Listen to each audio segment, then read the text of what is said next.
having a bit of a flick here at the Culture Coffee Table. Found two dashing Englishmen, one named Mark, one named Edward. How are we, fellas? We're Reading. I have to leave them in peace and quiet. We're fine. We're good. How are you? I'm very well on this Sunday. I am. It's getting very busy, tiring. But you want to have a sleep already? Yeah, well, yes, we've just done we did an up close and personal yesterday and just finished our seminar today. So, yes, it's now time for a drink and some sleep. Yes. In that order? Well, actually, yeah, probably in that order, actually. And a bit more, who knows? Yeah, that's good. So we've got some models here. Yes.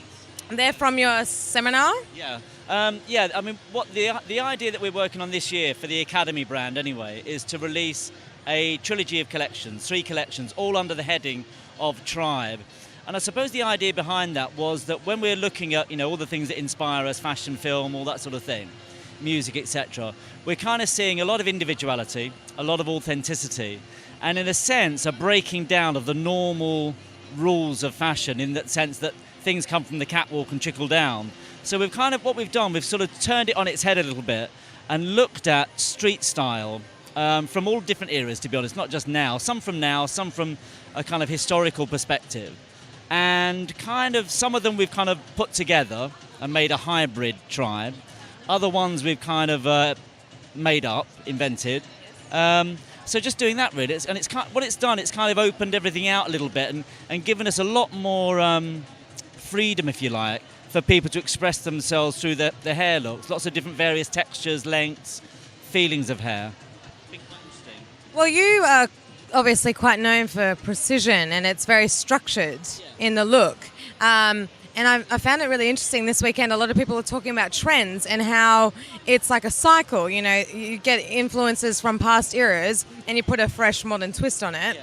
My question to the industry, or our question, is when are we going to have a look of our own rather than taking, do you know what I mean?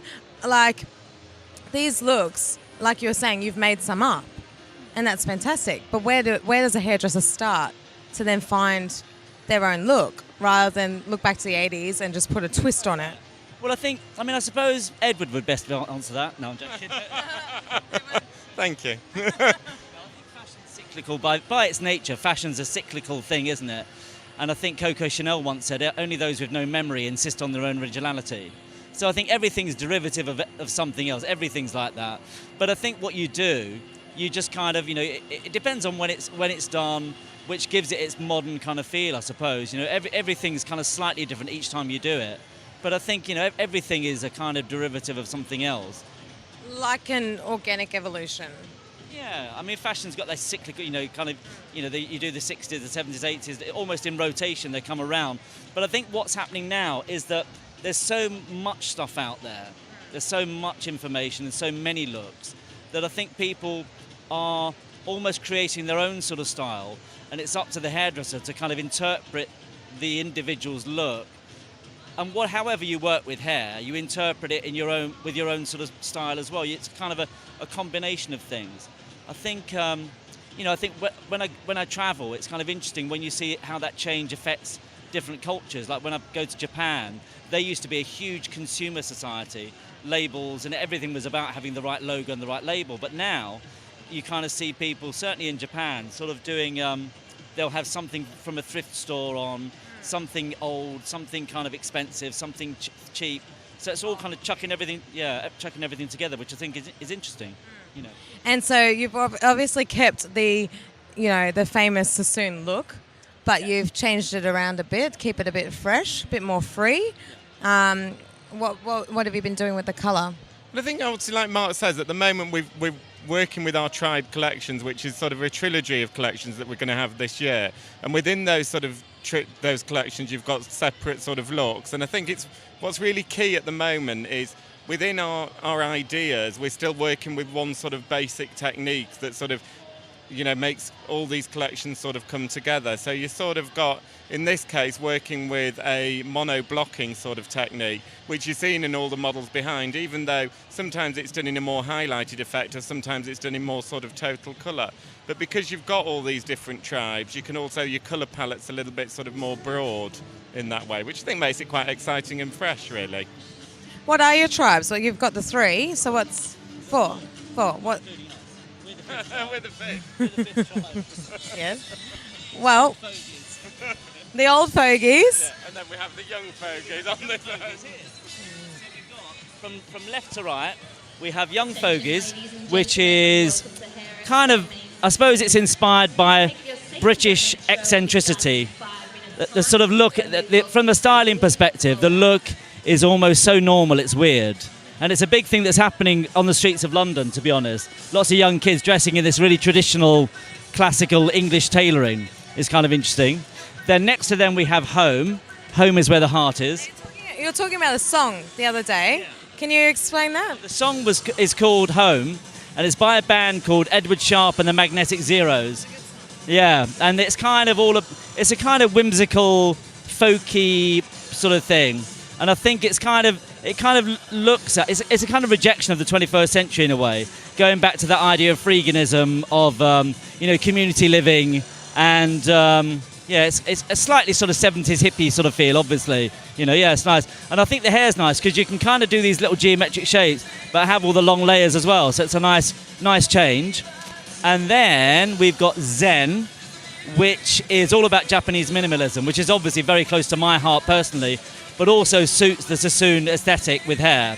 So you've got that very geometric kind of look. And then finally at the end we've got Beat, which is a kind of 60s mod. So we've kind of straddled about 3 decades with what we're doing. Cool. And you also do the fashion element as well. When you think of hair, you think of the whole look, not just... everything goes with it, yeah. Why is it so important to look beyond the hair? Authenticity. It's got to be. I mean, it's obviously it's not. We're not just doing a 60s thing or a 70s thing. It's got modern elements to it with the cutting, with the colouring. But I think we're kind of collectors of things. The more you work in this industry, you kind of collect images and things you like, and you kind of store them. So every time you're looking to do something new, you've got all these little things stored up here. And you think, oh, maybe we'll put a bit of that with a bit of this and something, and it's a kind of hybrid.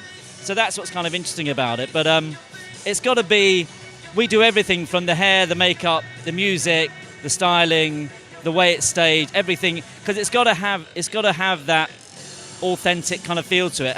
And obviously also we deliver this event, these collections all the way around the globe. So when we do a show in Australia or Japan or London or America, it's got to have the same music, the same clothes, the same makeup, so that people are getting that authentic Sassoon story. And where to now? Are you taking this elsewhere? I think the next stage, Mark is going down with Peter Dawson, our European colour director, down to Shanghai and taking it there. Myself and Bruce, who looks after the UK alongside myself, we're taking it to Singapore. Trying to think what else we've got. Brazil. The bar. That's what really excites you.